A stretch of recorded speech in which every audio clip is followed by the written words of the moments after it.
ከጣት ያመለጠ ከሙሐመድ ቃሲም።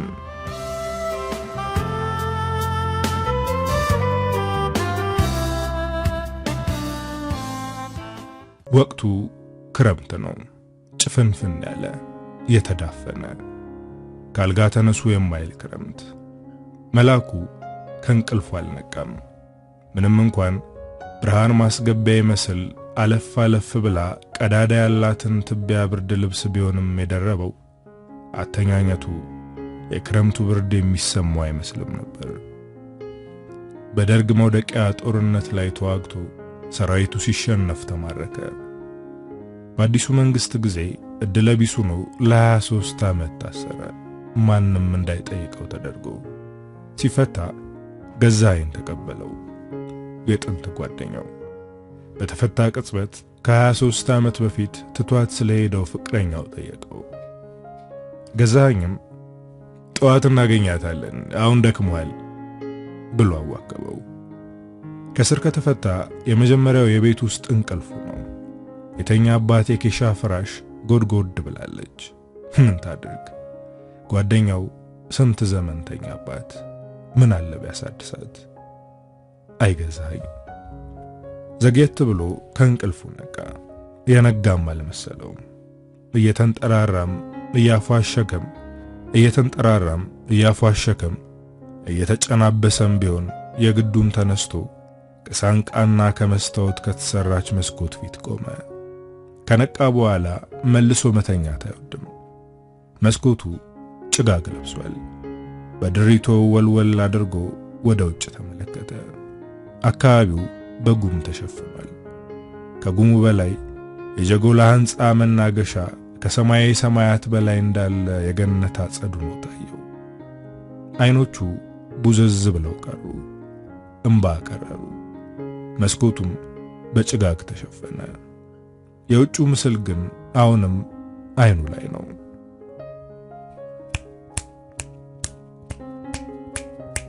የጃፓን ሰራሽ ካሲዮ ሰዓቱ ማንቂያ ደውል ድምጽ ከሰመመን አባነነው። አይኑን መስኮቱ ላይ እንዳደረገ በዳበሳ ከጠረጴዛው ላይ አንስቶ ጎኗን ጠቅ አደረጋት። ጸጥ አለች። ወደ አይኑ አስጠግቶ ተመለከታት። 2:30 ትላለች። በረጅሙ ተነፈሰ። ወደ ቀኙ ዞር ብሎ ግማሽ ጎን በሌላት የተንጠለጠለች መስታወት ውስጥ ራሱን መመልከት ጀመረ። ጠጉሩ ደና ጭብጦ መስሎ ግንባሩ ላይ ዘፍ ብሏል። በአንድ ጎን የተኛበት ፊቱ በቦክስ የተመታ ይመስል ኩፍ ብሏል። ጢሙ ተንጀርፎ ደን መስሏል። እምባ ያራሳቸው አይኖቹ ጥግ ንኩና ጣሉኝ የሚሉ አይናሮች ጉልት ብለዋል። እሱም አላሳፈራቸውም። ናድ አድርጎ አይኑን ጠራረገ። ደን ጢሙን ያሻሸ ጥቂት ተከዘና ሰዓቱን እጁ ላይ ማጠባበቅ ጀመረ። ሲጨርስ ከፍ አድርጎ ተመለከታት። 2:35 ጓደኛውን ገዜ እንቀሰቀሰው። አንተ ገዜ ተቻኮለ። ገዜ ይገላበጣል። ተነሳ በጠዋት እንወጣለን ብለን ተነጋግረን። ልብስ ፍለጋ ሳጥኑን ሲጎለጉል አንድ ደብተር ዱብ አለ። የዛሬ 23 ዓመት የሚያውቀው ደብተር እየገለጠ እያነበበ ፈገግ ማለት ጀመረ። ጓደኛውን መቀስቀሱንም ረሳው። ደብተሩን ሊከድነው ሲል የመጨረሻው ገጽ ላይ ለየት ያለ ጽሑፍ አየ። አነበበውና በድን ሆነ። የጽሑፉ የመጨረሻ ቃል እኔ ግን በቃኝ ይላል። ለምን ዋሻኝ? አንባረቀበት። ገዜ ደንግጦ ተነሳ። ጉልበቱ ላይ ያለቀ ቬል ሱሪውን እንዳጠለቀ ነው። ጫማ እንኳን ሳይጫማ የሳንቃ በሩን ከፍቶ ባዶ እግሩን ተፈተለከ። በሩን እንኳን ሳይዘጋ ዝም ብሎ ሮጠ። መሬትን ሳይሆን ጀጎላን እያየ ወደፊት። የዛሬ 23 ዓመት የጀጎላ ሕንጻ እንደዚህ ውብ አልነበረም። ቢሆንም ግን ለሰፈሩም ለአካባቢውም የተሰራ የመጀመሪያ ፎቅ ስለነበር ብርቅዬ ነው። የዛሬው ውበቱ ለአካባቢው ማህበረሰብ ምኑም አይደለም። ለነሱ ካሁኑ ውበቱ ይልቅ የበፊት ጉምቱነቱ፣ የድሮው ትዝታው የበለጠ ዋጋ አለው። ሕንጻው የተመረቀ ሰሞን የሰፈሩ ሰው በአሁኑ ዘመን መነጽር ቢያዩአቸው ብዙ ሳቅ የሚያጭሩ ነገሮችን ሲፈጽም ነበር። ለነገሩ ምን ያደርግ ፎቅ አይቶ ያውቅ። ከዚህ ሁሉ ሰው ሥራ ግን የሚገርመው የሳብዬ አባት የጋሻ አይተንፍሱ ነበር። ያው በሰፈሩ ውስጥ ካሉ ትላልቅ ሰዎች መሃል አንዱ በመሆናቸው ለሕንጻው ምርቃት በልዩ እንግድነት ተጠርተው ነበር። ታዲያ የሰፈሩ ሰው ፎቅ ላይ ለመውጣት ሲፈራ ሲቸር ሲያዩ ያቺ ከሰው በላይ ነኝ ኩራታቸው መጣችባቸው።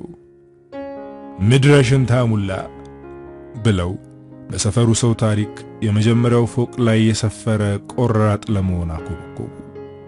ታዲያ ይህ ወኔያቸው ከኩራታቸው ተደባልቆ ባንዴ ሰገነቱ ላይ ወጥቼ ይህንን ሽንታም ሕዝብ ቁልቁል ካላየሁት አስብሏቸው ቁጭ። ለፎቁ ምርቃት ከተሰየሙት አሳላፊዎች አንዱ ጋሻ አይተንፍሱን ከፊት እየመራ ወደ ሰገነቱ ይዟቸው ይወጣ ጀመር። አልደረስንም እንዴ ነይ ልጅ? ጀርባውን እያዩ ጠየቁት። ደርሰናል ጋሼ አላቸው የፌስ ከሚመስል ፈገግታ ጋር ገርመም አድርገው እያያቸው። ጀጎላ 4 ፎቅ ነው። 5ኛው ሰገነት። ገና 2 ላይ ያሉ ነበር ይህን ጥያቄ ጠየቁት። ፈርተዋል። ጉልበታቸው ብርክ ብርክ እያለው ነው። ላሳላፊው ግን ይህን ስሜታቸውን ማሳየት አልፈለጉም። እልህ ምላጭ ያሱጣላደም። እሱ ግን ሳይገባው አልቀረም። አይደረስ የለም ደረሱ። ሕዝቡ እኚህን ቆራጥ ከሰገነቱ ጫፍ ሆነው ቁልቁል ሰላም እስኪሉት በጉጉት እየጠበቀ ነው።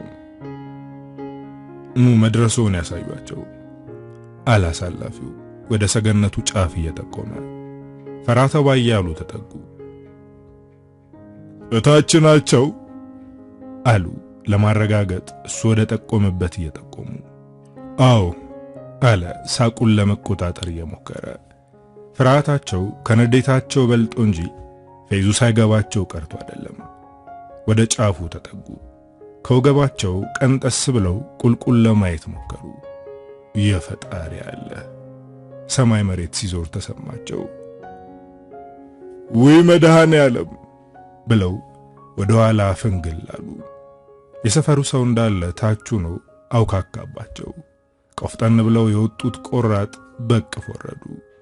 በኋላ ሰፈርተኛው ቡና ሲጠጣ አንዷ እንደው ጋሼ ግን እላይ ወጥተው ምን አሉ ብትል፣ ሌላዋ አሽሙረኛ ቀበል አድርጋ ወይ መድኃኔ ዓለም ነው ያሉት አሉ አለች፣ ሳቋ ትክ እንደማለት እያለ። ከዛ ጠያቂዋ መልሳ አይ ጋሼ እንደው ምን አለፋቸው መድኃኔ ዓለም እኮ ታችሁ ነው ቢጠሩትም ይሰማ ነበር ብላ በሳቅ ፍንድት አለች ይባላል። የጋሻ አይተንፍሱ መሳቂያነትንም ሆነ የጀጎላን ትንግርትነት የሚያስረሱ ወራቶች ነጎዱ። ሕዝቡም ጀጎላ ላይ እንደ ልቡ መንሸራሸር ጀመረ፣ ሰገነቱ ላይም ጭምር።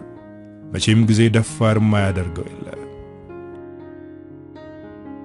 ሳብዬ የጋሻ አይተንፍሱ ልጅ ናት። ጨዋ ወልዶ ጨዋ ያሳደጋት፣ መልከ መልካም የደም ግባት ያላት እምቡጥ ኮረዳ፣ ያልተቀጠፈች ፍሬ። የጠጉሯ ዞማነት፣ የአንገቷ አረዛዘም፣ የቆዳዋ ጠይምነት፣ የወገቧ ቅጥነት፣ የዳሌዋ መስፋት እንደው በደፈናው የሰራ አካላቷ አይንን ያሸፍታል። የውቤ በረሃ ሴቶች የሚመኙት አይነት ሰውነት፣ የዶሮ ማነቂያ አንስቶች የሚከጅሉት አይነት ገላ። እሷ ግን ዶሮ ማነቂያዋም ውቤ በረሃዋም የጋሻ አይተንፍሱ ቤት ነው፣ የአባቷ ቤት። የውጭውን አየር የምትቀምሰው ትምህርት ቤት ለመሄድና መድኃኔ ዓለም ቤተክርስቲያንን ለመሳለም ነበር።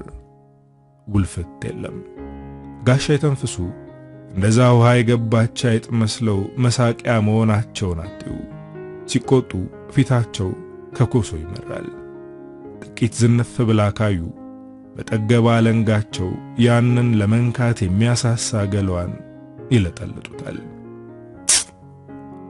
አንድ ጊዜ ሳብዬ የ10ኛ ክፍል ተማሪ ያለች ከትምህርት ቤት ስትወጣ አንድ የክፍል ጓደኛዋ ከጎኗ ሆኖ እየሸኛት ይታያል። በዛው ቅጽበት አንድ ነገር ፈጃቸው መጥቶ ሹክ ይላቸዋል። እሳቸውም ወዲያው ቆመጣቸውን መጅርጠው ሊከተክቱት ይሄዳሉ። በመንገዳቸው ላይ ከሩቅ ይመለከቷቸዋል። የመድኃኔዓለም ያለ አሉ ጋሻ ይተንፈሱ። ልጁ የሰማይ ስባሪ ያህላል። ምን ነው አላቸው ነገረ ፈጃቸው ሲቆሙ አብሮ ቁሞ እያለከለከ። ምን ስትል ከዚህ ጋር ገጠመች አንተዬ አሉ እጃቸውን ባፋቸው ጭነው። አረ ከዛሬም በፊት አይቻቸው አላውቅም፣ አዲስ ሳይሆን አይቀርም አለ እንደ መንሿከክ ብሎ። ጉድ ነው አሉ ራሳቸውን እየነቀነቁ። ታዲያ ምን ይጠብቃሉ? እንሂድና ይስበሩት እንጂ አለ ነገረ ፈጁ የጓጓለትን ግርግር ለማየት እየቋመጠ። አረ መድኃኔዓለም ይስበረው እንጂ እኔ ወየው ጉድ! አምልጧቸው ነበር። ተረፉ። እኔ ምን አቅም አለኝ ብለው ደግሞ ቡና መጠጫ ከመሆን ተረፉ። አቅምም አላቸው ግጥም አድርገው ሳብዬ ላይ ነው እንጂ እሷ እኮ እነሱን የማውራት ፍላጎት የላትም። ሰውነቷ የጠራቸው በግድ መተው የሚያወሯት እነሱ። የዛን ቀን ምሽትም አልቀረላትም። የልጁን ብሶት ጨምረው ሲነርቷት አደሩ። ደስ የሚለው ለወዲያው ቢያማትና ሰውነቷ ቢበልዝም አትቀየማቸውም። የዋህ ናት። ከዛም በላይ ያሏት ብቸኛ ዘመድ እሳቸው ናቸው። እናቷን አታውቅም። ብዙ ጊዜ ስለሷ ጋሼን ብትጠይቃቸውም የተረፋት ያለንጋ ድብደባ ስለሆነ ደግማ ለመጠየቅ አትደፍርም። በትምህርቷ ጎበዝ ናት። ቀለም የዘለቃት ትምህርቷ የአባቷን ቁጣ ማብረጃ መሳሪያዋ ነው። እሳቸውም ይኮሩባታል። በሌላ ነገር ይጠርጥሯት እንጂ በትምህርቷ አንድም ቀን ስጋት ገብቷቸው አያውቅም። እንዲህ ነው እንጂ ልጅ ይላቸዋል ያለፈ ያገደመ ሁሉ። ሌላ ጊዜ አይወልዶ መና አይል ይመስል እሳቸውም ኮራ ደርበብ ጀነን ይሉና ምን ታድርገው በአባቷ ወጣች፣ እንግዲህ ምን ታድርገው የታደሉታል እንጂ አይታገሉትም ይላሉ። አንድ ቀን ከዚህ ደረጃዋ ዝቅ ያለች እንደሆነ ግን እንጃ። እሷንም እሳቸውንም ምን እንደሚውጣቸው እንጃ። ሳብዬ ጀጎላን ረግጠው አታውቅም። ያው ስታልፍም ስታገድምም እንደ ተአምር ትመለከተዋለች እንጂ። ጋሼ እኔን ያዋረደ ሰይጣናዊ ስፍራ ነው ብለው ስለሚያስቡ እንኳን ከቤት ለማትወጣው ሳብዬ ሊፈቀድ ቀርቶ እሳቸው ራሱ ደግመው ሂደው አያውቁም። ጀጎላ ተመርቆ ጥቂት ወራቶች እንዳለፉ ሰውም እየለመደውና እንደ ልቡ እየተንሸራሸረበት ሲመጣ ሳብዬ ጀጎላን የመርገጥ ጉጉት አደረባት። ከትምህርት ቤት ጓደኞቿ በየቀኑ የምትሰማው የፈንጠዝያ ታሪክ ደግሞ የተዳፈነ ፍላጎቷን እየቆሰቆሰ እረፍት ነሳት።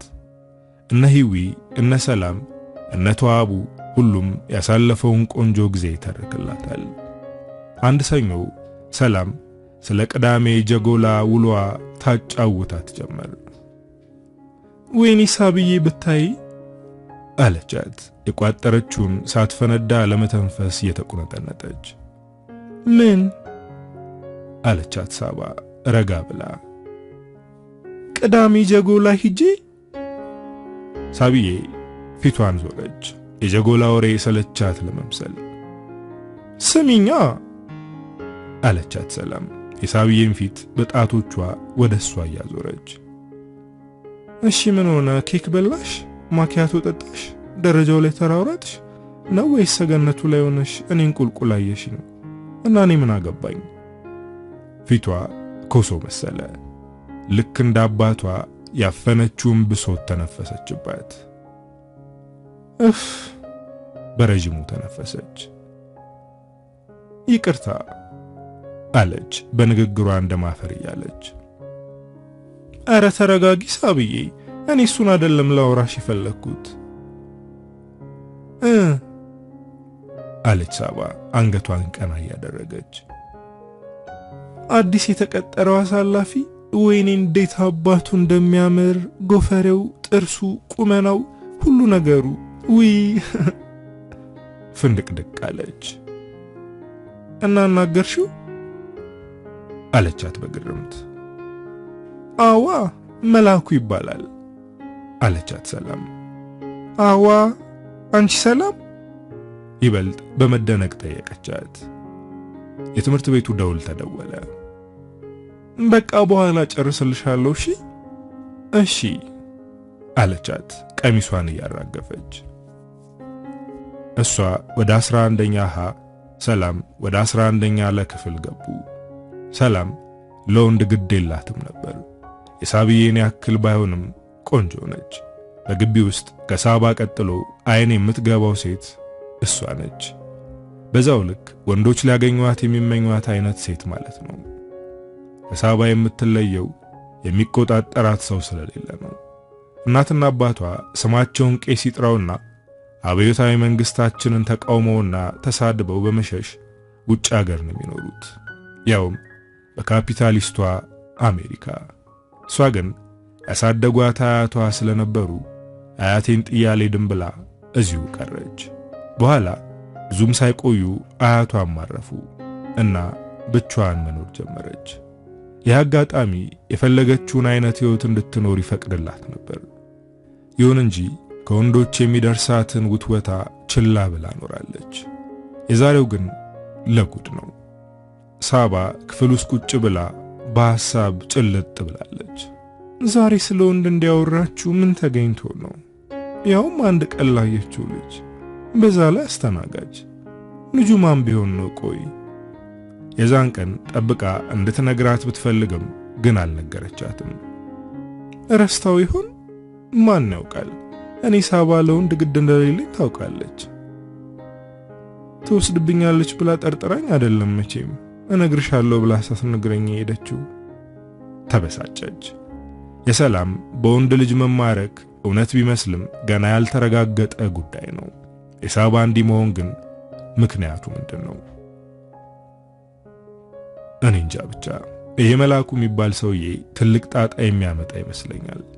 በነጋታው በጠዋት ትምህርት ቤት ሄዳ ሰላምን ትጠብቃት ጀመር። እንደመጣች ደህና አደርሽ እንኳን ሳትላት አትነግሪኝም አለቻት። ምኑን? ሰላም ጠየቀች፣ እንደ መደንገጥም እንደ መገረም ያደረጋት። ስለ ልጁ ነው። እንዴት ልታወሪው ቻልሽ? ማለቴ አንቺ ስታስበው እንዳደረች እንዳይታወቅባት የተቻላትን ጥረት እያደረገች ነው። እሱን ነው እንዴ? በቃ የሆነ ደስ የሚል ሰው ነው። እንደ ሌሎቹ አይገማጨጭም።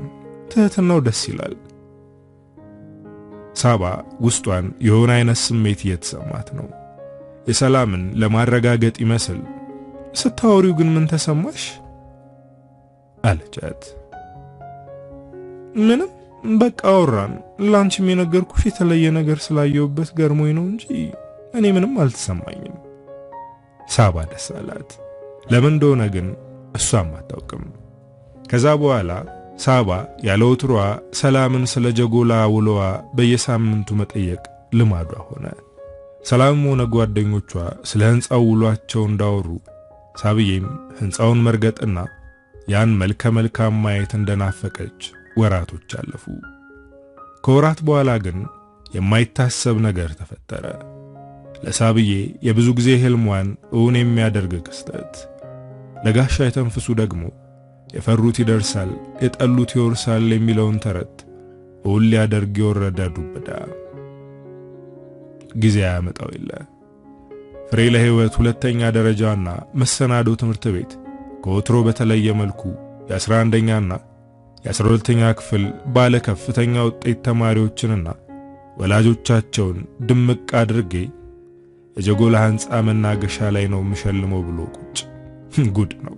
ሳብዬ ባለ ከፍተኛ ውጤት ተማሪ ነች። ጋሼም የሷ ወላጅ። የዓመቱ መጨረሻ ላይ እጅግ በጣም ጥሩና ኤክሰለንት በሚሉ የሙገሳ ቃላት ያሸበረቁ የፈተና ወረቀቶቿን ተቀብላ እንዳበቃች ያ ለሷ የብስራት ለጋሼ ደግሞ የመርዶ ዜና የያዘ የጥሪ ካርድ ተሰጣት። አነበበችው። ማመን አቃታት። በግራ እጇ ወረቀቶቹን እንደነገሩ ጨምዳ በቀኝ እጇ ደግሞ የጥሪ ካርዱን በእንክብካቤ ይዛ ወደ አባቷ ተፈተለከች። ቁና እየተነፈሰች እቤቷ ደረሰች። ጋሼ ደጅ ላይ ቁጭ ብለው ፀሐይ እየሞቁ ነበር። አባ አለች ትንፋሿ ቁርጥ እያለ። ምን ያንከወክውሻል ከውካዋ አሉ ደንግጠው እየተመለከቷት። አባ አለች በእጇ የያዘችውን የጥሪ ካርድ ወደ እሳቸው እየዘረጋች። ምንድነው የሆንሽውን አትናገሪም እንዴ? አሉ ወረቀቱን እየተቀበሉ። ምንድነው ይሄ? ፊታቸውን ኮስተር አድርገው ጠየቋት። ውስጣቸው ፈርቷል። ብቻ የሆነ ነገር ልክ እንዳልሆነ ታውቋቸዋል። አይናቸው ቡዝዝ አለና በምናባቸው ስንቱን አሰቡት። ትምህርት ቤት ምን ብለዋት ነው? ፈተና ወድቃ ወላጅ አምጪ ተብላ ይሆን? ኧረ በስመ አብ! የሰይጣን ጆሮ ይደፈን። ምንድነው አንቺ ይሄ? እንቺ እስኪ አንብቢው። ከሐሳባቸው እየባነኑ ወረቀቱን መልሰው ሰጧት። በለስላሳ ድምጿ ማንበብ ጀመረች። ቀን 10ኛ ወር 1980 ለአቶ አይተንፍሱ ገላጋይ ጉዳዩ የስብሰባ ጥሪን ይመለከታል። ከላይ በርዕሱ ለመግለጽ እንደተሞከረው ትምህርት ቤታችን ፍሬ ለሕይወት ሁለተኛ ደረጃና መሰናዶ ትምህርት ቤት በዘንድሮ ዓመት እጅግ አመርቂ አፈጻጸም ላስመዘገቡ ተማሪዎችና ለተማሪዎቹ ወላጆች ከወትሮ በተለየ መልኩ ከአብዮታችን የጥበብ አሻራዎች መካከል አንዱ በሆነው ጀጎላ ህንፃ ላይ ልዩ በሆነ ሁኔታ የሽልማት ፕሮግራም ያካሂዳል። የእርሶ ልጅ ሳባ አይተንፍሱም ከ11ኛ ክፍል እጅግ ከፍተኛ ውጤት በማስመዝገቧ ለዚህ የሽልማት ፕሮግራም የተመረጠች ሲሆን እርሶም ከልጆ ጋር ሆነው እደግመዋለሁ ከልጆ ጋር ሆነው በቀን 30/10/1980 በተጠቀሰው ስፍራ እንዲገኙልን በትህትና እንጠይቃለን። ከሰላምታ ጋር ኢትዮጵያ ትቅደም። ጥርስ በጥርሱና አንብባ ጨረሰች። አሜን ትቅደም አሉ ድምጻቸው ስልል ያለ። ምን ነው አለች ምላሻቸውን ለመስማት እየጓጓች። እንሄዳለን እንግዲህ መቼስ ምን ይደረጋል። አልሄድም ብለው ከማሉበት ህንፃ ዳግም ሊሄዱ ወሰኑ። ለልጃቸው ብለው ለሳብዬ ደስ አላት። እቅፍ አድርጋ ሳመቻቸው። ይሁን በይግቢ አሁን ቁርስ አዘገጃጂ አሏት ጀርባዋን መታ እያደረጉ። የዛን ቀን ምሽት እንቅልፍ ባይኗ ሳይዞር አደረ። ጀጎላ ሄዳ የምታደርጋቸውን እያንዳንዳቸውን ነገሮች በዓይነ ህሊናዋ እየሳለች ስትፍለቀለቅ አደረች። ቀናትን እየወለዱ ሰኔ 30 ደረሰ። ሳባ የጓደኞቿ ምላስ ላይ ብቻ የምታውቀውን ጀጎላንና ያን በዝና ብቻ ፍስስ ያለችለትን አስተናጋጅ ለማየት ከመቼውም ጊዜ የበለጠ ቋምጣለች። አባቷም እሷም በእጅጉ ተውበው ወደ ስፍራው ተጓዙ። እሳቸው ነጭ እጀ ጠባብ ከነጭ ተነፋነፍ ሱሪ ጋር አዋህደው ነጭ ሸበት ተጫምተዋል። ግርማ ሞገሳቸው ሙሉ እንዲሆን ጋቢና በጋቢው ላይ ካባ ደርበው ደርበብ ብለዋል። የሳብዬማ ምኑ ይወራል፣ ብቻ ልዕል ትመስላለች። አይደረስ የለም ደረሱ። ጀጎላ መግቢያው ላይ አቅጣጫ የሚጠቁም አሳላፊ ቆሟል። ሰላም፣ የሽልማት ስነ ስርዓት የሚደረግበትን ቦታ ፈልገን ነበር። አይኗን ቡዝዛ አድርጋ በለስላሳ ድምጿ ጠየቀችው። በዚህ ወደ ላይ ወጡ አላቸው ሳባን እያየፈዙ። ጋሼን አላያቸውም። በት የጋሼ ቁጣ የተቀላቀለበት ጥያቄ አባነነው። ቦታውን አያውቁት ይመስል በግሮታው በቅፍ የወረዱትን እንዴት ይረሱታል? ብቻ ማስመሰሉን ተያይዘውታል። በዚህ ጋሼ በደረጃዋ ላይ ወጡ። መናገሻው ላይ ነው። በድንጋጤ መለሰ። ቆሌውን ገፈፉት። የሥራቸውን ይስጣቸው። ምን አለ ትንሽ እንኳን ቢያት። መላኩ እናም መውሰዳቸው አለው። መላኩን ከውስጥ ሲያልፍ ያየው የእንጀራ ጉዳይ ሆኖበት ነው እንጂ እሱ ቦታውን ጥሎ ቢመራቸው ደስ ይለዋል። ሳባ ጆሮዋ ቆመ። መላኩ ያ በሰላም አፍ ሲወደስ የነበረው መልከ መልካም ልታየው ተንጠራራች። ግቡ፣ ይኸው እሱ ያሳያችኋል። ወደ መላኩ መራቸው። እንኳን ደህና መጣችሁ አለ ከወገቡ ቀንጠስ ብሎ ጋሼን እጅ እየነሳ። ጋሼ ደርበብ አሉ። ሳባ እያየችው ነው። ለየት ያለ አስተያየት። እስከዛሬ ወንድ አይታ እንደዚህ አይነት ስሜት ተሰምቷት አያውቅም። ትህትናው ደስ ይላል። ደረጃውን ሽቅብ እየወጡ ያለ ጋሼ መጥፎ ትዝታቸው ተቀሰቀሰባቸው መሰለኝ። በዝምታ ተውጠዋል። እሷም መላኩን እያየች ፈዛለች። ደመነፍሷን ነው የምትሄደው። ድንገት ወደ ኋላው ዞር ብሎ የስንተኛ ክፍል ተሸላሚ ነሽ የሚል የመላኩ ጥያቄ እሷንም አባቷንም ከገቡበት ሐሳብ አባነናቸው። የ11 ፈገግ አለች። እንኳን ደስ አለሽ አላት እሱም ፈገግ ብሎ። በአምላክ ውስጧን ደስ ብሎታል። ዓለም ነው እንጂ የኔ ልጅ ዓለም ነው አሉ ጋሼ ኮራ እያሉ። ደርሰናል፣ በዚህ ግቡና ከፊት ቁጭ በሉ አላቸው። መናገሻው ላይ ከተዘጋጀው ውብ መድረክ ፊት ለፊት የተደረደሩ ወንበሮችን እየጠቆመ እግዚአብሔር ይባርክህ የኔ ልጅ አመስግነውት ገቡ። እሷ ወደ ኋላ ዞር አየችው። እሱ ጀርባውን ሰጥቷት እየሄደ ነው ወደ ስራው። እንደገቡ የትምህርት ቤቷን ርዕሰ መምህር ተፈሪን አገኙት። እንኳን ደህና መጡ የሳባ አባት፣ ዌልካም ሳባ ሞቅ አድርጎ ተቀበላቸው። እንኳን ደህና ቆየህን፣ በእውነት በጣም ደስ ብሎኛል። ልጄንም እኔንም አክብራችሁ እንዲህ ያለ የተከበረ ቦታ ስለጋበዛችሁን። ጋሼ ከልባቸው እንደሆነ ይሄን ያሉት ተጠራጠራለሁ። ምንም አይደል፣ በስራዋ ነው፣ ይገባታል። እርሶም ይችን የመሰለች ልጅ ስላበቁ ይገባውታል አለ ፈገግ እያለ እጃቸውን ጨብጦ። ቢሆንም ክብረት ይስጥልን አሉ ጋሼ ለምስጋና ከወገባቸው ቅንጠስ እያሉ። እሺ አሁን አረፍ በሉ ጋሼ፣ ሳባ አረፍ በሉ። ወንበር አደላደለላቸው። እሺ ብለው ሁለቱም ተቀመጡ። አኮራሽኝ የኔ ልጅ፣ ነይ ወደዚህ። ግንባሯን ግጥም አድርገው ሳሟት። ውስጣቸው ሲሞቀው ይሰማቸዋል። ሕዝብ ፊት የተዋረዱበት ሕንፃ ላይ ሕዝብ ፊት ሲሞገሱና ሲመሰገኑ ነፍሳቸው ፈነደቀች። የልብ ልብ ተሰማቸው። እሷንም አመሰገኗት። በእርግጥም ይገባታል። አዎ ዓለም ላይ ያለ ምስጋና ሁሉ ይገባታል። እኔም ደስ ብሎኛል አባዬ ብላ አንገታቸው ስር ተሸጎጠች። ዝግጅቱ ደመቅ እያለ ታዳሚውም ቀስ በቀስ እየገባ ስፍራውን መያዝ ጀመረ። ይህን ጊዜ የመድረክ አጋፋሪው በእጁ የጨበጠውን ድምፅ ማጉያ አንድ ሁለቴ ተምተም አድርጎ መናገር ጀመረ። ሁሉም በዝምታ መከታተል ያዘ። ሙከራ 1 2 3 ሙከራ 1 2 3 ጓዳም ሳለቃ ድንበሩ ደምሰው የቀበሌያችን አብዮታዊ ጠባቂ ብሎ እጅ ነሳ። ጓድም አንገታቸውን ጎንበስ በማድረግ ሰላምታውን መለሱለት።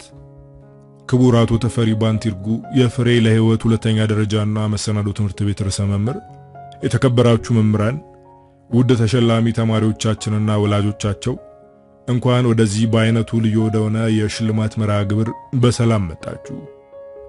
አካባቢው በጭብጨባው ካካ። ከዚህ በመቀጠል ክቡር አቶ ተፈሪ ወደዚህ መጥተው የመክፈቻ ንግግር እንዲያደርጉልን ጋብዛለሁ ብሎ ድምፅ ማጉያውን ሰጥቶ ወረደ። እንደሚታወቀው አብዮታዊ መንግስታችን አለ ተፈሪ ጓድ እየሰሙት መሆኑን ለማረጋገጥ አይኑን ያንሸዋረረ እያዩት ነው። ፈገግ አለና ቀጠለ። እንደሚታወቀው አብዮታዊ መንግስታችን ለትምህርት ያለው ቁርጠኝነት ሀገር ያወቀው ፀሐይ የሞቀው ጉዳይ ነው። ይህንንም ቁርጠኝነት ለማረጋገጥ ይኸው የተከበሩ ጓድ ስንት አድሃሪ የሚቀጡበትን ሰዓታቸውን ሰውተው እዚህ መገኘታቸው ከበቂ በላይ ማስረጃ ነው። ይህን ጊዜ ጓድ በኩራት አብጠው ሊፈነዱ ደረሱ። ተፈሪ ቀጠለ። ስለዚህ እኛም አብዮታዊ መንግስታችንና እናት ሀገራችን ያስረከቡንን ዓላማ ከጫፍ ለማድረስ ሌት ተቀን ስንለፋ ቆይተናል። ይኸው የልፋታችን ፍሬም ሆኖ እነዚህን የነገ ተስፋዎች ለዚህ ለማድረስ በቅተናል። በዚህም ትልቅ ኩራት ይሰማናል። ለሁላችንም እንኳን ደስ አለን፣ እንኳን ደስ አላችሁ። ታዳሚው ያጨበጭባል። ማጨብጨብ የማይታክተው ህዝብ። ሳባ ግን የሰለቻትም የመረራትም ትመስላለች። ሽንት ቤት ደርሼ ልምጣ አለች አባቷን ከተቀመጠችበት እየተነሳች። በንግግሩ ተመስጠው የነበሩት ጋሼ ስላቋረጠቻቸው ይሁን በጥያቄዋ ተናደው ምን አባሽ አንጦለጡልሻል? ቀድመሽ ቤትሽ ተጠናቀሽ አትመጭም? ብለው በሹክሹክታ ተቆጧት። በኋላ ፈንድታ እንዳትሞት ብለው ነው መሰል በምልክት እንድትሄድ ፈቀዱላት። ሽንት መሽናት ባትፈልግም ከወሬው መራቅ ስለፈለገች ብቻ ተነስታ ሄደች። ከሽንት ቤት ወጥታ ካፍቴሪያው መስኮት ጥግ ካለው ወንበር ተቀመጠች። ከላይታች እየተሯሯጠች ጀጎላን ለማየት ፈልጋ የነበረ ቢሆንም አባቷ ቢፈልጓት እንዳያጧት በማሰብ እዛው ቁጭ አለች። በመስኮቱ ቁልቁል ሰፈራቸው ይታያል። የናሰለፍ፣ የነቶሎሳ፣ የነሃጂ ጣሂር የነሱም ቤት ፍንትው ብሎ ይታያል። በውስጧ እንዴ የነንተና ቤት እንዴ የኛ ቤት እያለች በሐሳብ ጭልጥ ብላ ነበር። ድንገት ምን ላምጣልሽ የኔ መቤት የሚል ያስተናጋጅ ድምፅ አነቃት። ዞር አየችው። ልቧ ደነገጠ። ተርበተበተች።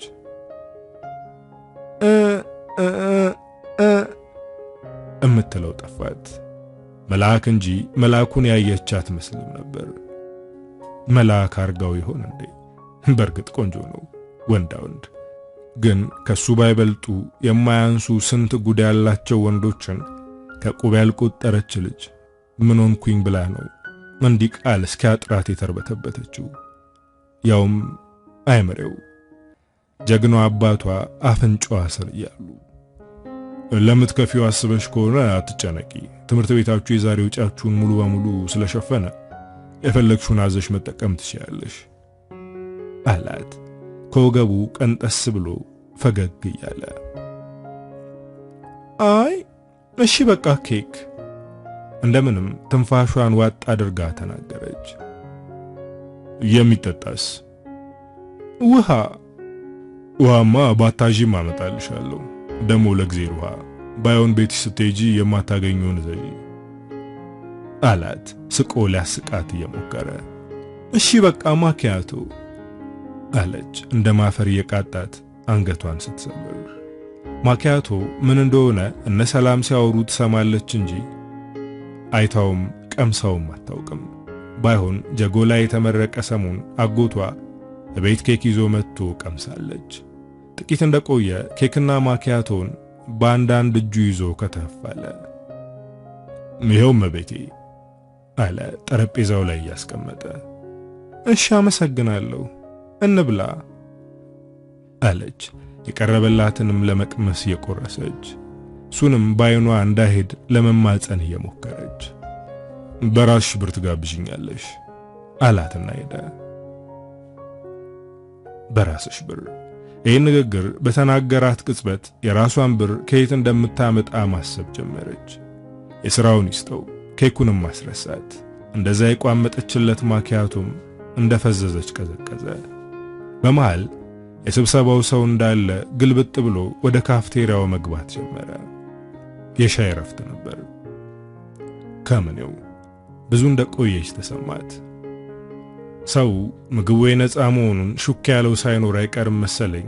ገና ገብቶ እንኳን ሳይጨርስ ቦታ ለመያዝ ይራኮት ያዘ።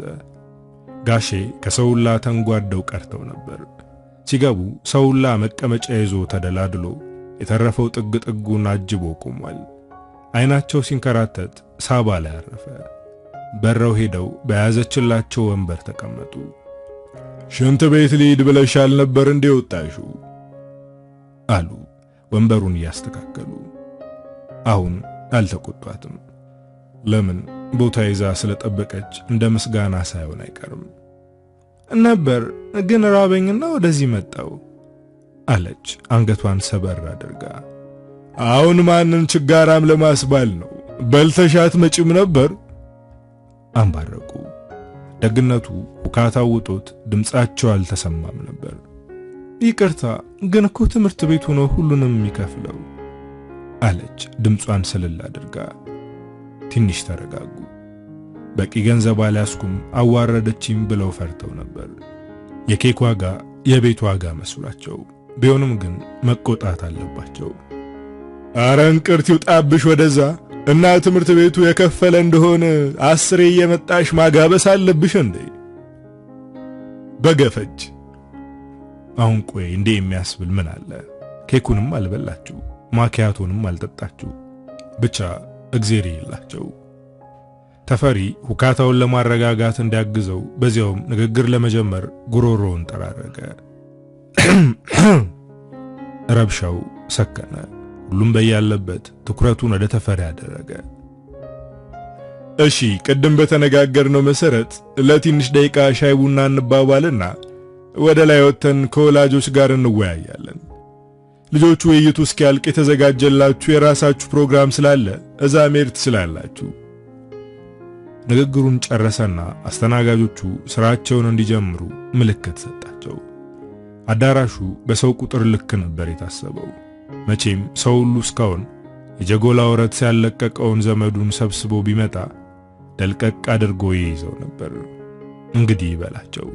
ሻዩንም ቡናውንም ቆሞ ይበሉ። እንግዳው በሙሉ ጢቅ እስኪል ከተስተናገደ በኋላ ወላጁ ወደ መናገሻው መግባት ጀመረ። ልጅ ደግሞ ወደ ታች። ይህን ጊዜ ጋሼ ሳባን እርምጃዋ ሁሉ በጥንቃቄ እንዲሆን ክፉኛ አስጠንቅቀዋት ሊሄዱ ሲሉ አባ 10 ብር ስጠኝ። ምን ሊሆንሽ? እዚሁ ልዝናናበት አለች አይኗን በተማጽኖ ያንከራተተች። በእንቺ አደራ በጥንቃቄ ታዲያ ከዚህ አካባቢው ልፍት እንዳትይ አሏት።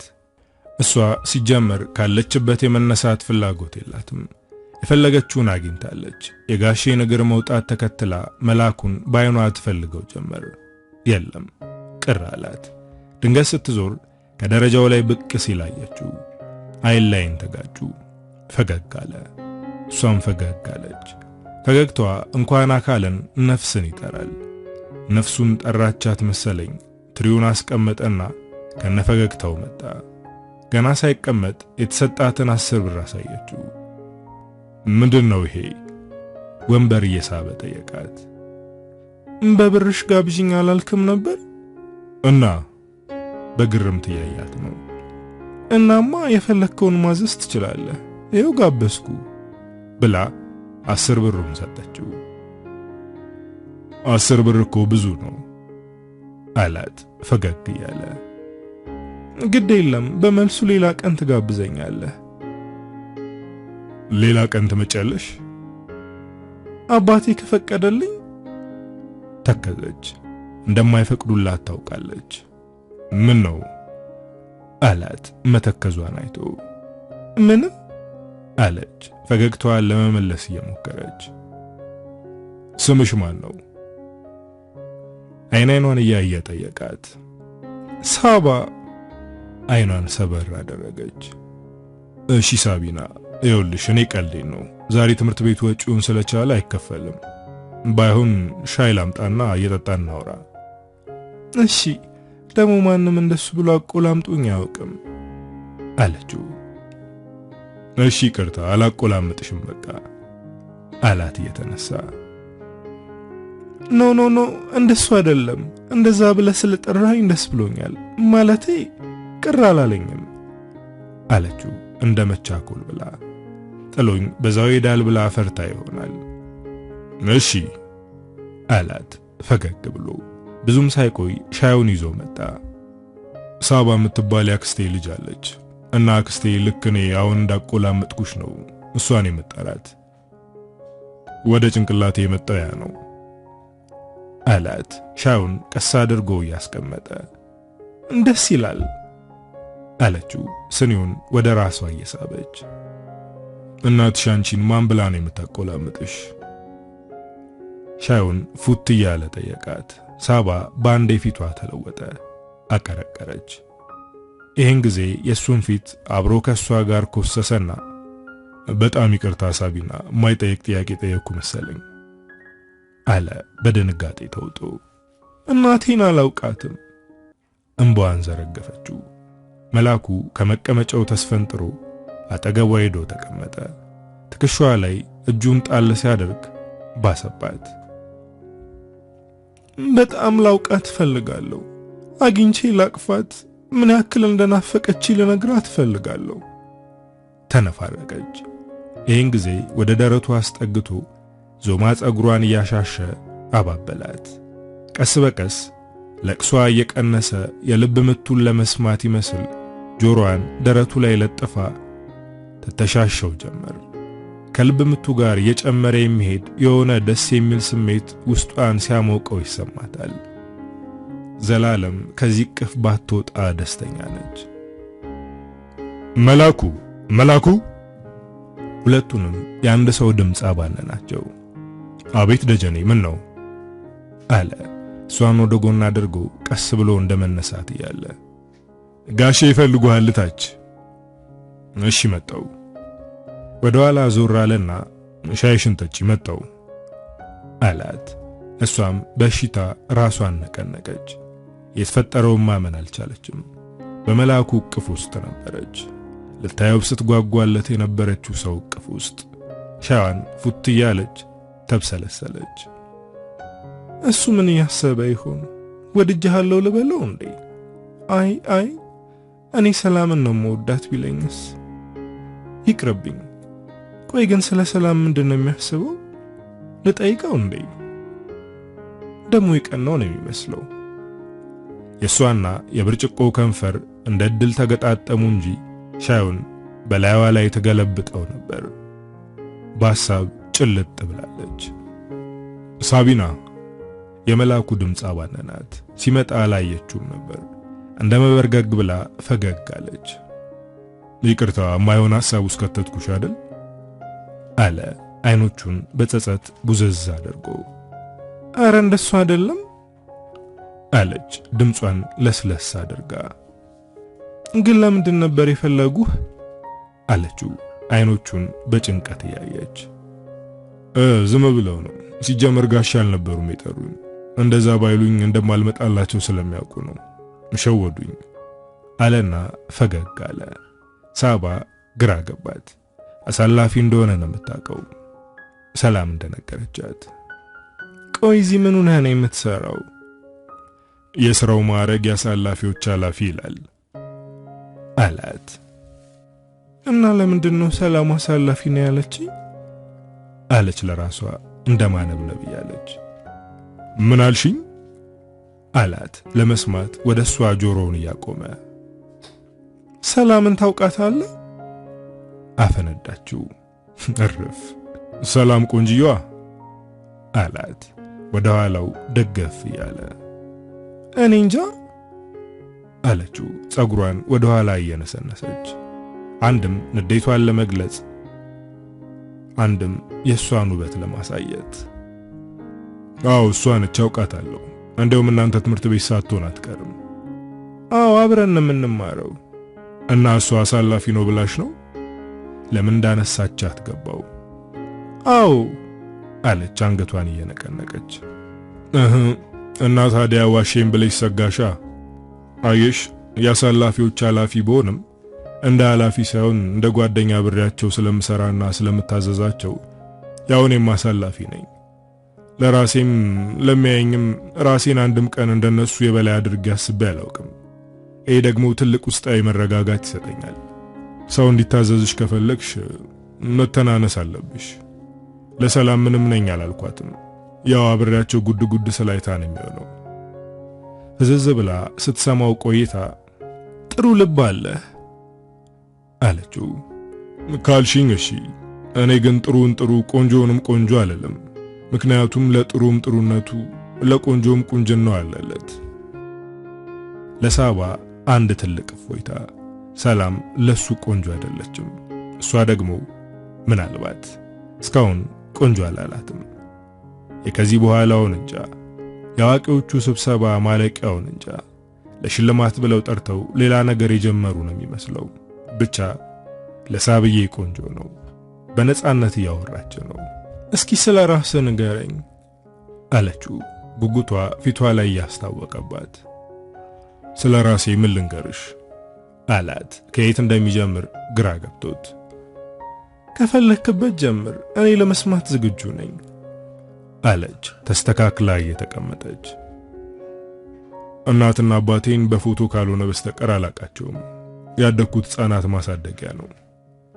ተማርኩኝና ባገኘሁት እድል ኩባ ሄጄ ነበር። እዛ የሆቴል ሙያ ተምሬ ነው የመጣሁት። በቃ ይኸው ነው። የገባህበት ገብተህ ቀጥልልኝ እንጂ ሊያልቅም አይችልም አይነት አስተያየት አየችው። አይኗን ስታቁለጨልጭበት በቃ እሺ ኩባ ስለነበረኝ ሕይወት ልንገርሽ። እሺታዋን በፈገግታ ገለጸች። ድንገት የትምህርት ቤት ጓደኛዋ እየሮጠች መታ ወደ ካፍቴሪያው ገባች። ከዛ ቁና እየተነፈሰች ሳቢ ምን እያደረግሽ ነው? ሽልማት ፕሮግራሙ ተጀምሯል እኮ። አባትሽ ጥሪያት ብለውኝ ነው የመጣሁት እና አሁን ቶሎ እንሂድ። የግዷን ተነሳች። በኋላ ታወራኛለህ አለችው። ችግር የለውም ካላገኘውሽ ቆይ አለና ስልክ ቁጥሩን ወረቀቱ ላይ ጽፎ ሰጣት። በዚህ ደውይልኝ እሺ፣ አሁን ሂጂ አላት። ጓደኛዋ ገርሟታል። ቢሆንም ቶሎ ለመመለስ አኮብኩባ ስለነበር ብዙም ትኩረት አልሰጠችውም። ሁለቱም ተያይዘው መሬቱን አፈስ እያደረጉ ሄዱ። ደግነቱ ሽልማቱ ቁልቁል ነው። ከ12 ጀምሮ ወደ 11። እነሱ ሲደርሱ ገና የ11 እየተጀመረ ነበረ። ጋሼ ሳባን አዩአትና እፎ ያሉ።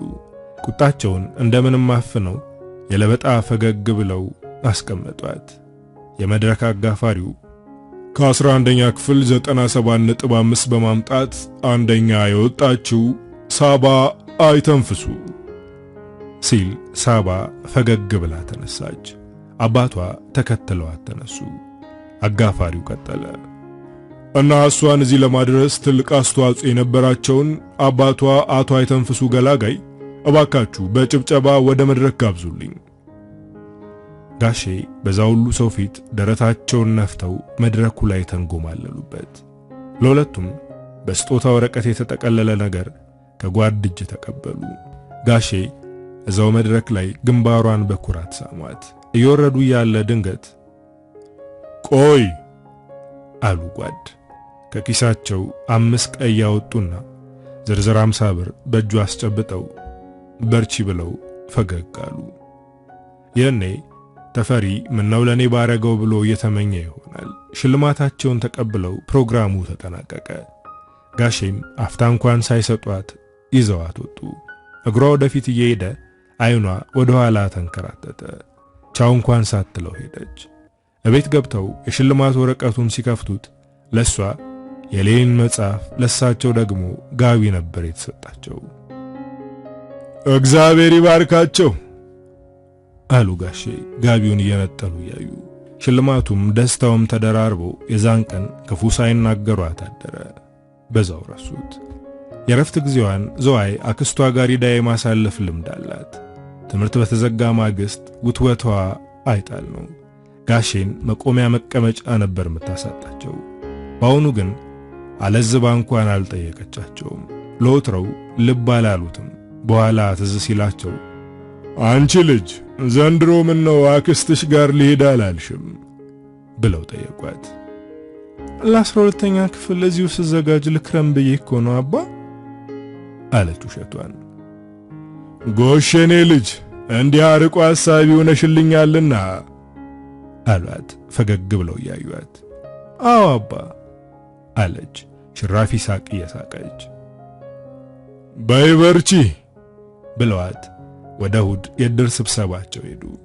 እንደዚህ አይነት ስብሰባዎች ሳባም ቤት ውስጥ ለብቻዋ እንድትቀር የሚያደርጓት ብቸኛ አጋጣሚዎች ናቸው። ሌላ ጊዜ ትርጉም አልነበራቸውም። አሁን ግን ትልቅ ትርጉም አላቸው። የአባቷን እግር መውጣት ተከትላ ወደ ስልኩ ሮጠች። ወረቀቱ ላይ የተጻፈውን ቁጥር አስተካክላ መታ ደወለች። ስልኩ ጠራ። ተነሳና አንድ ጎርነን ያለ ድምጽ ያለው ሰው ያነጋግራት ጀመር። ሄሎ አለ ሰውየው። ሄሎ፣ የመላኩ ስልክ ነው? ድምፁ ግራ ስላጋባት መቀጠል ፈራች። መላኩን ፈልገሽ ነው? አዎ። ማን ልበልልሽ? ሳባ ይበሉልኝ ጌታዬ። ቆይኝ፣ መስመር ላይ ቆይኝ። እሺ። ልቧ ተረበሸ። ፍርሃት አላት። ጥቂት ቆይቶ ሄሎ ሳቢና፣ ደህና ነሽ አላት መላኩ እየሮጠ እንደመጣ በሚያስታውቅ መልኩ እያለከለከ። ኡፍ፣ አስጨንቀኸኝ ነበር። ደህና ነኝ። አንተ ደህና ነህ? ደህና ነኝ። ምን ሆነሽ ነው የምትጨነቂው? የማላገኘህ መስሎኝ ነዋ። እንደሱማ አታስቢ። እሺ፣ አላስብም። መሌ ወይ የባለፈውን ታሪክህን ቀጥልልኛ። እሱማ ስንገናኝ ነው። በስልክ አያልቅም እኮ። ስንገናኝ? ተከዘች። አዎ ስንገናኝ። ምን ነው ብንገናኝ ደስ አይልሽም እንዴ? አላት መልሷን እያወቀ ሆን ብሎ። እሱማ ደስ ይለኛል፣ ግን እንዴት ብዬ ከቤት እወጣለሁ? አሁንም አባዬ ቤት ስለሌለ ነው የደወልኩልህ። መላን ዘይዳ። ምን አይነት መላ? ለመስማት ጓጉታለች። አባትሽ የት ነው የሄዱት? የዕድር ስብሰባ። የዕድር ስብሰባ ከሆነ ቶሎ አይመለሱም ማለት ነው አላት እርግጠኛ እንደሆነ ሁሉ። አዎ፣ ግን እሱ ምን ይጠቅመናል?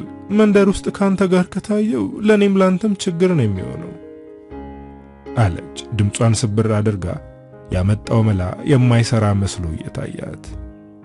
አንቺ እኮ አይደለሽም የምትመጪው፣ እኔ ነኝ የምመጣው።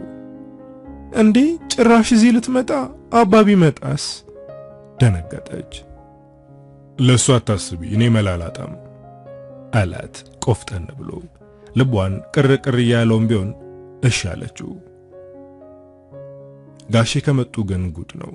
የጎዳናውን ሲፈሩ ጭራሽ ቤታቸው። ከ15 ደቂቃ በኋላ የውጩ በር ተንኳኳ።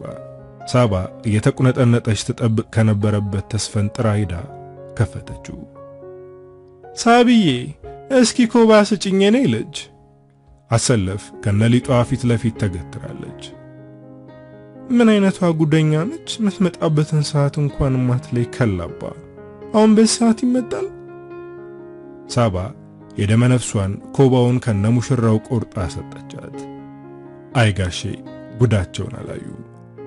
አሰለፍ ኮባውን ተቀብላ እግዜር ይስጥሽ የኔ ልጅ ብላ ወደ ጣደችው ምጣዷ ሮጠች። ሳባም ቶሎ ብላ በሩን ዘጋችው። ወዲያው በሩ ተንኳኳ። ደሞ ምን ፈልጋ ነው? ተበሳጨች። እየተመናቀረች ሂዳ በሩን ከፈተችው። መላኩ በር ላይ ቆሟል። ብስጭቷ ባንዴ ወደ ድንጋጤም ወደ ደስታም ተቀየረ። አስገብታ በሩን በፍጥነት ዘጋችውና ተጠመጠመችበት። ደህና መጣህ አለችው። አዎ ደህና መጣው አላት ረጋ ብሎ። ምንም የፈራ አይመስልም። የሚደርስበትን ያወቀ አይመስለኝም። ጋሼ ለሱ አያንሱም፣ ያውም በቤታቸው። ሌላው ቢቀር እርግማናቸው ይበቃል። ኩርትም አድርጎ ነው የሚያስቀረው። ወይኔ ጉዳይ፣ በቃ ሂድ አለችውና እጆቿን ወገቡ ላይ ጠመጠመች፣ ተለጠፈችበት። ከንፈሯ ተርበተበተ፣ ሰውነቷ ሲንቀጠቀጥ ይሰማዋል።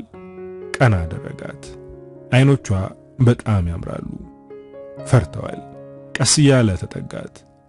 እሷ ደርቃ ቀርታለች። ከንፈሯ ብቻ ይንቀጠቀጣል። የሞቀ ትንፋሹ ሲያርፍባት ይሰማታል። ከንፈሮቻቸው ተገናኙ። ሳባ ቀለጠች። አይኖቿ ተጨፍነው ሌላ ዓለም ውስጥ ገባች። ከዚህ በፊት አይታው የማታውቀው ውብ ዓለም። ሰውነቷ ሁሉ ሲግል ተሰማት። በስሜት እየከነፉ ጥቂት እንደቆዩ ከንፈሮቻቸው ተላቀቁና ጥብቅ አድርጋ አቀፈችው። ወድጄሃለሁ፣ በፍጹም ላጣህ አልፈልግም። ትንፋሿ ቁርጥ አለ። እኔም ወድጄሻለሁ፣ ላንቺ ስል ምንም አይነት መስዋዕትነት ለመክፈል ዝግጁ ነኝ አላት። አባትሽ ሳያውቁ ጀጎላ ላይ በየጊዜው የምንገናኝበትን ዘዴ እፈጥራለሁ። አሁን ግን ልሂድ በቃ አለና ጉንጯን ዳበስ አድርጎ ስሞ ወጣ። ከእይታዋ እስኪርቅ ድረስ ባይኗ ተከተለችው። እንደዛች ቀን ደስተኛ ሆና አታውቅም። መላኩ እንዳለውም አውጥቶ አውርዶ ቆንጆ መላ ዘየደ። ከዚህ ቀደም እሱ የሚሰራበት ሆቴል ኃላፊ አቶ ውዱ በርኬ ሳባን የሽልማቱ ቀን አይተዋት በአፈጻጸሟ መገረማቸውንና ከጓድ እጅ የ50 ብር ሽልማት መቀበሏን ተደንቀው ሲያወሩለት ነበር። በኋላም ይህን አጋጣሚ በመጠቀም የእሳቸውን ትንንሽ ልጆች እንድታስጠናላቸው አባቷን ጋሻ የተንፍሱን እንዲጠይቁ እንደ ሐሳብ ያቀርብላቸዋል። ጋሼ፣ እኔ መቼም የእርሶ ልጆች ነገር እንደማይሆንልኝ ያውቁታል። ክረምቱን እንደለመዱት እያስጠኗቸው መክረም ይችል ነበር። እንዳሉኝ ከሆነ ግን እቺ ልጅ ብታስጠናቸው ከዚህ የበለጠ ውጤታማ የሚሆኑ ይመስለኛል። በዛ ላይ ለኔ የሚከፍሉኝን ተጨማሪ ደሞዝ ለሷ ቢሰጧት እንደ ሽልማት ለመስጠትና ለማበረታታት ጥሩ አጋጣሚ ሆነሎታል አላቸው። አቶ ውዱም በሐሳቡ ተደስተውና ተስማምተው የነሳባ ቤት ይሄዱና ጋሼን ያማክሯቸዋል። ኃላፊነት ወስደው በምትመጣበት ጊዜ ጀጎላ ላይ ተንከባክበው እንደሚያስተናግዷት ልጆቹንም እዛው እንድታስጠናላቸው እንዳሰቡ መላኩ ባማከራቸው መሰረት ይነግሯቸዋል። ወትሮውንም ከሰፈሩ ሰው በላይ መሆኛ መንገድ የሚፈልጉት ጋሼም እንደ አይነት ሐሳብ ሲቀርብላቸው በደስታ ተቀበሉ። ለሳባ መላኩ ቀድሞ ስለነገራት ፈቃደኝነቷን ስትጠየቅ አንዴ እንኳን አላቅማማችም ነበር። አቶ ውዱ የሳባን ነገር ለመላኩ አደራ ሰጡት። አደራ ምንም እንዳይጎልባት። እሺ ጋሼ፣ ምንም አያስቡ አለ መላኩ ውስጡ እየፈነደቀ። ልጆቹን እናታቸው ታመጣቸዋለች። እነሱ ሳይመጡ ቀድማ ከመጣች አጫውታት፣ ብቻዋን እንዳትሆን አደራ አሉ እየደጋገሙ። መላኩ እሽታውን ገለጸ። አንተንም መቼም እግዚአብሔር ይባርክህ። ይህን የመሰለ ሐሳብ ባታመጣልኝ ኖሮ ይቺን የመሰለች ሊቅ ልጆቼን ሳትጠቅም ቀርታ አልነበረም አሉት ፊታቸውን ልስልስ አድርገው። አሜን ጋሼ፣ ኧረ እኔ ምን አደረግኩ አለ አንገቱን ሰብሮ። ይሁን እስኪ ብቻ አደራ ብለውት ሄዱ። እሱም አደራውን ተቀብሎ ፈነደቀ። ባቀደው መሰረትም ለሕፃኖቹ እናት ከሳባ ጋር ከተቀጣጠሩበት ሰዓት ዘግየት አድርጎ ልጆቹ እንድታመጣቸው ይነግራታል። በዛ ሰዓት እነሱ የብቻቸውን ጊዜ ጀጎላ ላይ በነፃ መስተንግዶ ያሳልፋሉ። አንድ ቀን ጓዳ አምሳ አለቃ ሻይ ሊጠጡ ጀጎላ መጥተው አየር ለመውሰድ ብለው መናገሻው ላይ ይወጣሉ። እዛ ላይ ግን ያልጠበቁትን ጉዳይ አሉ። መላኩና ሳባ አንገት ለአንገት ተናንቀው እየተሳሳሙ ነበር። የራሳቸው ዓለም ውስጥ ስለነበሩ ሰው መምጣቱን እንኳን አላስተዋሉም። ለዛውም በቀበሌው የሕዝባዊ ፓርቲያችን የበላይ ጠባቂ የሆኑትን ጓዳ አምሳ አለቃን። እንኳን ሰው ሳር ቅጠሉ የሚፈራቸውን ጓዳ አምሳ አለቃ ድንበሩን ልብ አላሏቸውም ነበር። ጓድ ወጠጤውን ባይለዩትም እሷን ግን ለይተዋታል።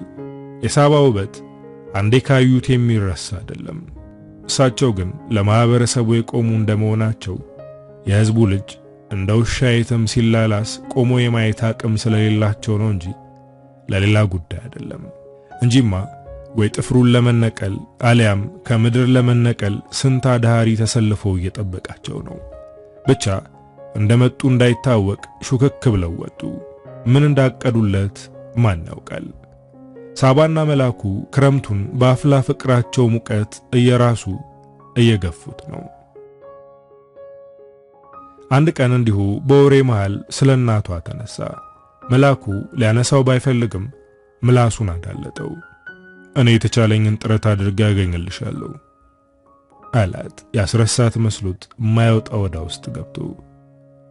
ስለሷ ምንም ፍንጭ የሚሰጥ ነገር የለም አላት። እስካሁን ደብዛዋ የሌለ እናት መሞት መኖሯ ራሱ በአባይ ምሮ ውስጥ ብቻ ያለው እውነት ነው። ጎረቤቶቻችን እንዳይጠየቁ የሚያውቁት ነገር የለም። ይህ ሰፈር የመጣ ነው የ1 ዓመት ሁኜ ነው። እኔና አባዬ ብቻ ነን አለችው። ከዛ በፊት የት ነበር የምትኖሩት? ለኔ በግልጽ ነግሩኝ አያውቅም። ግን አንድ ቀን ካጎቴ ጋር ሲያወሩ ሐረር እንዴት ናት ሲለው ምን አንተ ጥላት ከወጣ ወዲህ አልተለወጠችም ሲለው ሰምቻለሁ። ስለዚህ ሐረር ይመስለኛል አለችው በጥርጣሬ። እሺ ይኸውልሽ የኔ ቆንጆ፣ እንደምንም አግባብተሽ አባትሽ ጋር ያለ የእናትሽን ፎቶ ፈልጊ። እንደምንም ብለሽ አደራ። እኔ ከዛዛው ሂጄም ቢሆን እፈልጋቸዋለሁ። ምንም እንዳታስቢ እሺ አላት ፊቷን እየደባበሰ። በዚህ ተስማምተው ተለያዩ። ማታ ላይ ሳባና ጋሼ ራት በልተው ካበቁ በኋላ ቡና እያፈላች አባ አለች በቅሬታ ድምፅ። ደሞ ምን ፈለግሽ አሏት የተቀቀለ በቆሏቸውን እየፈለፈሉ።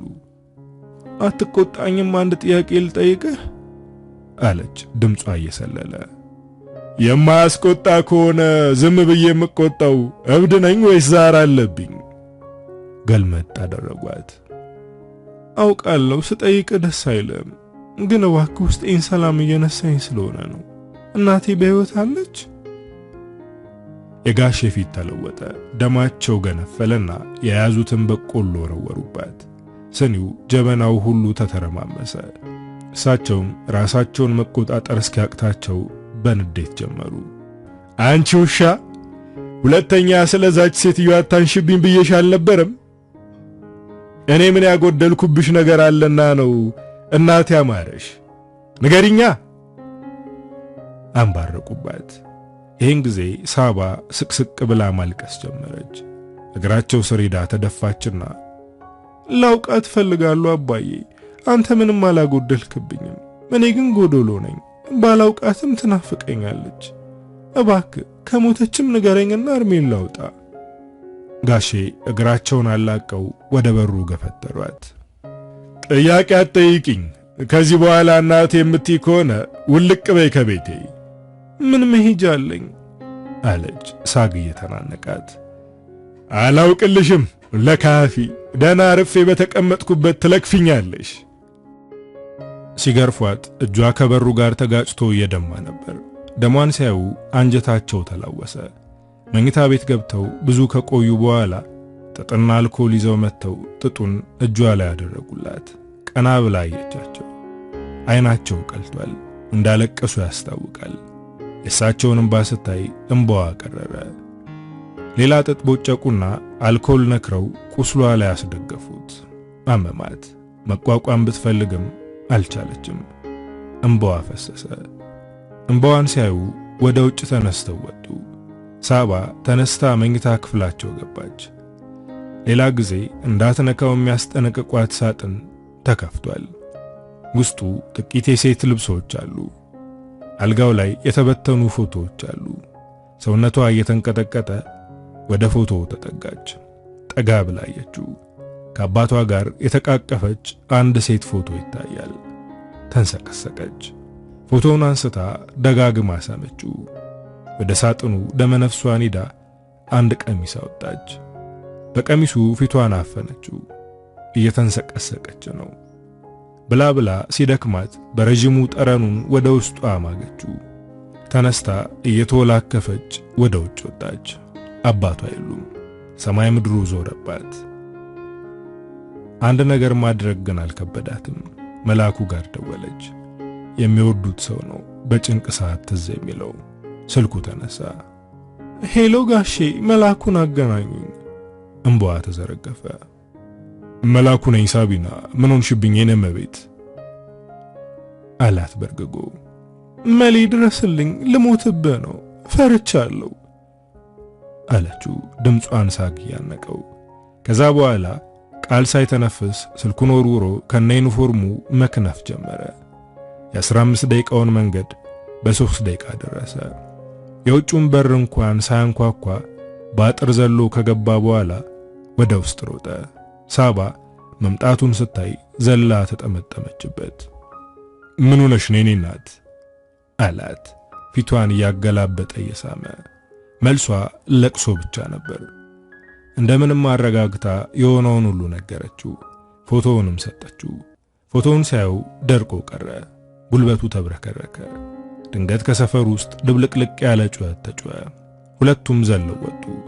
ጩኸቱ ከጀጎላ አካባቢ ነበር። እየሮጡ ሄዱ። አሁንም በ3 ደቂቃ አካባቢው ላይ ሰው ከቦ ይላቀሳል። መላኩ በአንድ እጁ ሰውን እየገፈታተረ በሌላው የእሷን እጅ ይዞ እየጎተተ ሰንጥቆ ገባ። መሃል ላይ ሲገቡ ያዩትን ማመን አቃታቸው። እሱ በጉልበቱ ወደቀ። ጋሼ ከጀጎላ ላይ ራሳቸውን ፈጥፍጠው መሬት ላይ እንፈጭ ብለዋል። ሬሳውን ለማየት ይዘገንናል። ሳባ ራሷን ስታ ወደቀች። ሰው ተረባርቦ ሆስፒታል ወሰዳት።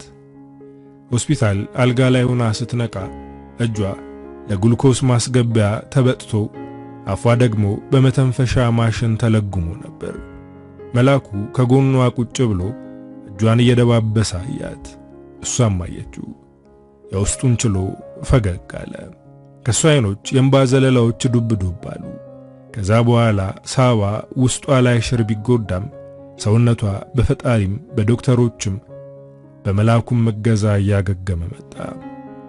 ትንሽ ሻል ሲላት ከመጥፎ ትዝታውም እንድትርቅ ከህመሟም እስክታገግም ብሎ የራሱ ቤት ይዟት ሄደ። መጀመሪያ ፈሳሽ፣ ከዛ ቀስ በቀስ ምግብ መውሰድ ጀመረች። በጎ ሆነች። መላኩ ግን ደህና አይደለም። እሷ ፊት ደህና መስሎ ለመታየት ይሞክራል እንጂ ደህና እንዳልሆነ የሰራ አካሉ ያስታውቃል። ፈተናን ሲያመጣው አንዴ ነው እንዲሉ ሌላ መከራ ደግሞ ተጋረጠባቸው። ከየት መጡ ሳይባል አንድ ቀን ማታ ወታደሮች መጥተው መላኩን ወሰዱት። ለምን ብሎ ቢጠይቃቸውም እዛው ሄደህ ትሰማለህ ብለው አዋከቡት። ጣቢያ ሲደርስ የጓድ 50 አለቃ ቢሮ ይዘውት ገቡ። ቁጭ በላሉ 50 አለቃ። ምን አጥፍቼ ነኝ እኔ ጌታ አለ በትህትና። የሀገሬ ጀግና ወጣት እዛ በየጦር ሜዳው ይጋደላል፣ አንተ እዚህ ተንደላቀህ ትኖራለህ። ታዲያ የጥፋት አይደለም? አንባረቁበት። ታዲያ እኔም ቢሆን እኮ በሙያዬ ሀገሬን ያገለገልኩ ነው። የግድ ሁሉም ሰው ወታደር መሆን አለበት እንዴ? አለ አሁንም በትህትና። ጭራሽ መልስ ትመልስልኛለህ እንዴ? ውርጋጥ! አሁን አስተያየትህን ልጠይቅህ አይደለም የተያዝከው። ለእናት ሀገር ጥሪ ወደ ግንባር ልትወሰድ ነው። እቤት ያስቀመጥኳት ሐዘንተኛ ፍቅረኛ አለችኝ። ቢያንስ እሷን እስካጽናና ጊዜ ይሰጠኝ። እኔ ለሀገሬ መሞት አልጠላም፣ ግን ሳባን ብቻዋን ጥዬትም አልሄድም። ንግግሩ እየጋለ ሲሄድ ይታወቀዋል። ግድ የለም ለሷን ያለውላት፣ ሐዘኑንም ቢሆን እኔ አጽናናታለሁ አሉ የረጅም ጊዜ ህቡ ፍላጎታቸውን ይፋ ያደረጉ። አይሆንም አለ በቁጣ ከተቀመጠበት ተነስቶ ጠረጴዛውን እየነረተ። ይህን ጊዜ ፖሊሶቹ በያዙት ክላሽ ሰደፍ ጀርባውን ሲመቱት ወደቀ። እየጎተቱ ይዘውት ሄዱ። ሳባ ለማልቀስም ባማቅመም ጨርሳለች። ጭንቅላቷ ሲዝል ይሰማታል። ማሰሪያ ጨርቅ ፍለጋ መደርደሪያውን ስትምስ አንድ ደብተር ወደቀ። ከደብተሩ ውስጥ 2 ፎቶዎች ወደቁ። አንዱ እሷ የሰጠችው የእናትና የአባቷ ፎቶ ሲሆን አንዱ ደግሞ የእናቷና የሌላ ወንድ ፎቶ ነው። በድንጋጤም ቢሆን የራስ ህመሟ ቀለል አለላትና ደብተሩን ገልጣ ማንበብ ጀመረች። የመጀመሪያውን ገጽ ስትገልጠው እንዲህ ብሎ ይጀምራል። ኩባ ከገባው የመጀመሪያው ወሬ ነው። ይህን የቀን ውሎ ስጽፍ እምቢ ብለውም ወቱቶ ያስጀመረኝ ገዜ ነው፣ የማዶጎ ቤት ወንድሜ። አሁን ራሱ አፍጦ እያየኝ ነው። ሳባ ገጾቹን በፍጥነት መግለጥ ጀመረች። ድንገት መሃል ላይ ሰላም የሚል ቃል አየችና ቆመችው። ሰላም ተግባቢ ልጅ ናት። ሳቢናን የግሌ እንዳደርግ በጣም ረድታኛለች። ሳቢናን መጀመሪያ ትምህርት ቤት ከሰላም ጋር ስትሄድ ነው ያዩዋት። እንዳዩዋት በአይነ ፍቅር ወደቅኩ። ከዛ በኋላ ብዙ ጊዜ እየተከታተልኳቸው መለሳለሁ። በየቀኑ ባዩዋት ቁጥር ፍቅሬ እየጨመረብኝ መጣ። አንድ ቀን ከሳባ ጋር እንደተለያዩ ሰላምን አናገርኳት። ለቁም ነገር እንደምፈልጋትም ነገርኳት። ሰላምን በሐሳቤ ተስማምታ በጣም ትተባበረኝ ጀመር። ሳባ በሐዘን የጠወለገ ፊቷን ፈገግ አደረገችው። ጓደኛዋ ስታደርገው የነበረው ሁሉ ትውስ አላት። ገጾቹን ቀስ እያለች መግለጥ ጀመረች። አንደኛው ገጽ ከጽሑፉ በተጨማሪ በእንባርሰው የደረቁ ነጠብጣቦች አሉበት። በፍርሃት ማንበብ ጀመረች። ሳቢና ራሷን ስታ አጠገቤ ተኝታለች። አባቷን ዛሬ ቀብረን መጣን። ከአባቷ ሞት በላይ ግን እኔን ወሽመጤን የቆረጠኝ ነገር አለ። አባቷ ራሳቸውን ያጠፉለት ማታ ሳቢና እናቴ ናት ብላ ያሳየችኝ ፎቶ እኔም የእናቴ ብዬ ከያዝኩት ፎቶ ጋር አንድ አይነት ነው። ያየሁትን ማመን አቃተኝ። ቢሆንም ራሴን እንደምንም ተቆጣጥሬ ላጽናናት ሞከርኩ። ምናልባት መንታ ትኖራታለች ብዬ ተስፋ አደረግኩ። ዛሬ ጠዋት እኔ እዛ በነበርኩበት ጊዜ ያሳዳጊ ድርጅቱ ኃላፊ ወደ ነበሩት ሰው ደውዬ ስለ እናትና አባቴ ጠየቅኳቸው። የነገሩኝ ነገር ለጆሮዬ ሰቀጠጠኝ።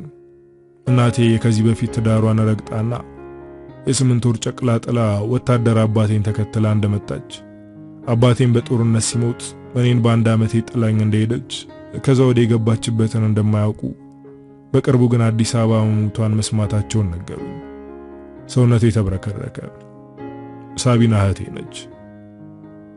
ከዚህ በላይ ቀጥላ ማንበብ አልቻለችም። ከደብተሩ የመጨረሻ ገጽ ላይ ወንድሜ መሆንን ሳላውቅ አፍቅሬሃለሁ፣ መሆንህን አውቄም አፈቅርሃለሁ፣ እኔ ግን በቃኝ የሚል ጽሑፍ አስፈራ ተነስታ ወጣች። ካፍታ ቆይታ በኋላ ጩኸት ተሰማ። ሳባ ከጀጎላ ላይ ተፈጥፍጣ አሸለበች። ከ23 ዓመት በኋላ መላኩም ከጀጎላ አፋፍ ላይ ተገትሮ ከጣፈንታው ተፋቷል። መላኩ እንዳታደርገው እባክህ። ገዛኸኝ ታቹ ነው ተማጸነው። መላኩ አንድ ቃል ብቻ ተናግሮ የጋሼንና የፍቅሩን ጽዋ ቀመሰ። እኔም እወድሻለሁ። ከጣታ መልጣ ከልብ ያልወጣች ሴት በጀጎላ አማካኝነት የሶስት ሰው ሕይወት ቀጠፈች። የመላኩ ለቅሶ ላይ አሰለፍ እንዲህ ብላ ተቀኘች። ቆመን የመረቅነው ጅንኑ ጀጎላ አታዩትም እንዴ አባትህ ወንድም ቀርጥፎ ሲበላ። አበቃው። ከሙሐመድ ቃሲም።